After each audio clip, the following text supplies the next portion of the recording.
yang mungkin saja nanti ada yang difaktualkan di kelurahan desa ini.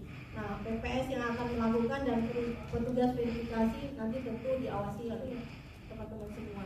Nah, tentu juga dalam proses mengawasi harus tahu aturannya seperti apa. Jadi kita nggak boleh mengawasi tanpa mengetahui aturannya. Karena mengawasi itu adalah memastikan bahwa prosedur dan aturan main yang berlaku di dalam setiap tahapan pemilu itu sudah sesuai atau tidak. Nah, kalau nggak tahu aturannya, bagaimana mungkin mau menegakkan itu? Jadi teman-teman, begitu sudah diterima, tadi sudah dilantik menjadi keluarga besar Bawaslu, maka tentunya harus fitnya, kecepatan kerjanya harus dimaksimalkan lagi, gitu ya. Karena memang kerja-kerja mengawasi ini juga selain tadi bersifat agak ngeri-ngeri sedap di beberapa peserta pemilu, memang ini juga sekaligus menjadi ancaman. Karena kita ketahui mengawasi itu biasanya tidak disukai orang. Coba kita tanya misalnya, kalau kita sering diawasi suami kita sendiri misalnya gitu ya, itu rasa agak tidak nyaman, gitu nggak? Nah, begitulah tugas mengawasi, sama dengan mengawasi pemilu. Yang kita awasi ini selain penyelenggara pemilu tadi, PPS itu dipastikan benar nggak melaksanakan misalnya proses nanti pencocokan dan penelitian dalam hal pemutahiran data pemilih yang dibantu oleh panitia pendaftar pemilih atau Pantarli. Itu nanti sudah sesuai nggak prosedurnya? Apa benar nanti Pantarli itu yang bekerja sudah dari rumah ke rumah, atau dia hanya melakukan coklit di belakang meja saja? Nah, ini teman-teman Bawaslu nanti harus melihat itu kepastiannya.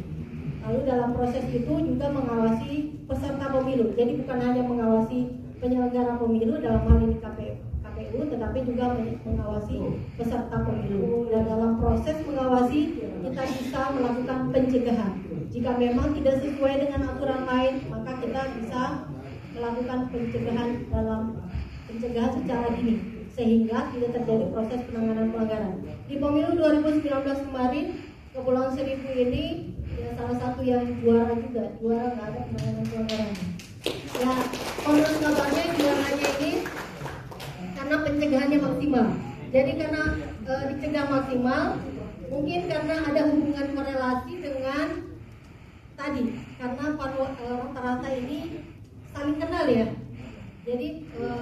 Jadi keluarga besar di Kepulauan Seribu itu biasanya sangat dekat.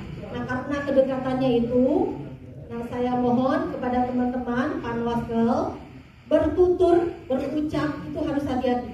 Nah, kadang-kadang plesetan omongan itu, misalnya yang biasa kita lakukan sebelum kita menjadi pengawas, itu kita benar-benar harus jaga, ya.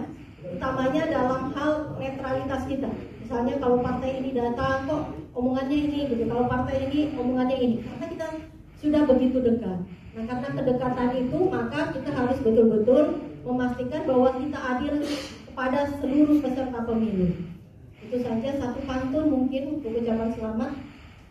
Baru ngarang-ngarang dikit ini panci ya. Pergi belanja ke pasar Keramat, tidak lupa membeli gas. Kepada yang dilantik saya ucapkan selamat. Semoga sehat selalu dan amanah dalam menjalankan tugas.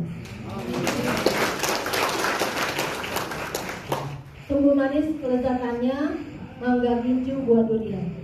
Terima kasih atas perhatiannya, lebih dan kurangnya mohon dimaafkan. Billahi taufiq wal hidayah. Wassalamualaikum warahmatullahi wabarakatuh.